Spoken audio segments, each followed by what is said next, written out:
আন্দোলনটা সারা দেশে একটা দাবানলের মতো ছড়িয়ে পড়ে। এমনকি এটা ঠিক ওই সময় আমি দেখেছি আমার পরিচিত অনেক আওয়ামী লীগের নেতাদের ছেলেমেয়েরা অনেকে আন্দোলনে নেমেছিল, সেই সড়ক আন্দোলনে।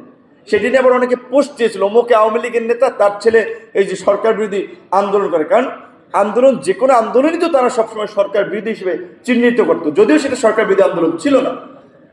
তো এই 24-এর গণ অভ্যুত্থানের পটভূমি এবং প্রেক্ষাপট তৈরি করেছে 2018 কোটা সংস্কার আন্দোলন এবং নিরাপদ সড়ক আন্দোলন।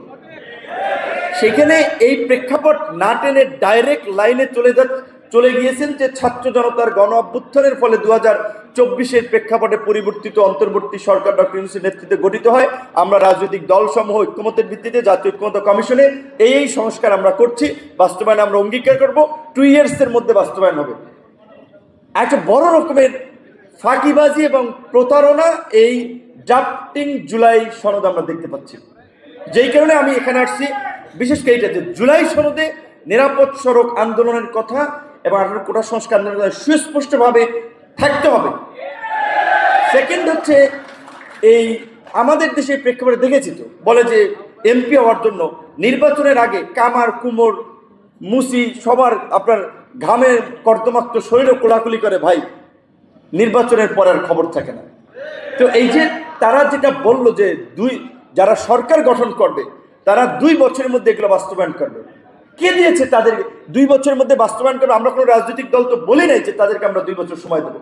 আমরা তো ঐক্যমত্য কমিশনে বলছি বারবার যে এইটা ভোটের মাধ্যমে গৃহীত করতে হবে, অথবা আপনারা যদি মনে করেন যে গণভোটের মাধ্যমে এটাকে আইন করবেন কিংবা গণপরিষদ নির্বাচনের মাধ্যমে এইটাকে সংবিধানে অন্তর্ভুক্ত করবেন, যে কোনো একটা আইনি প্রক্রিয়ায় যেতে হবে।